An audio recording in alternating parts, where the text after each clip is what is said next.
আসসালামু আলাইকুম রহমতুল্লাহ। আশা করি সবাই ভালো আছেন।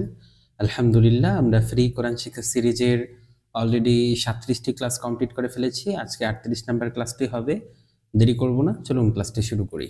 জি, আমরা গতকালকে এক লাইন কমপ্লিট করেছিলাম আর এখানে একটি কায়দা পড়েছিলাম, সেটি হচ্ছে পেশের বাম পাশে জজমলা ওয়াও মদের হরফ আর এখানে এক আলিফ টানিয়ে পড়তে হবে।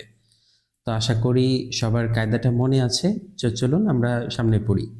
সিন নুন পেশ সুন, সিন জিম পেশ সুজ, সিন কফ পেশ সোক, সিন ফা পেশ সুফ, সিন ইয়া পেশ সুই, সিন ওয়াও পেশ সু। একালিফ টান হবে, এগুলো একালিফ টান হবে, খেয়াল রাখবেন ইনশাল্লাহ। লাম বা পেশ লুব, লাম ফা পেশ লুফ, লাম হা পেশ লুহ, লাম হা পেশ লুহ। এটা ভিতর থেকে লোহ আর এটা স্বাভাবিক লুহ।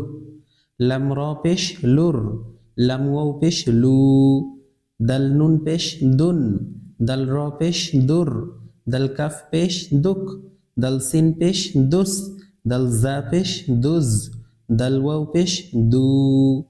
হা সদ পেশ হুস, হা সিন পেশ হুস, হা শিন পেশ হুস, হা সা পেশ হুস, হা ইয়া পেশ হুই, হা ও পেশ হু। এটা পাতলা হবে হুস, সা সায়ের মাখরাজ থেকে একেবারে পাতলা হুস। আর এটা মোটা হুস, এটা হুস। সাইকেল বা টায়ার থেকে যে হাওয়া যায় তেমন একটা আওয়াজ হবে হুস। আর এটা ধরে রাখবে হুস, হুস ধরে রাখবে। তো ঠিক আছে ইনশাল্লাহ, আজকের ক্লাস এতটুকুই। আসসালামু আলাইকুম রহমতুল্লাহ।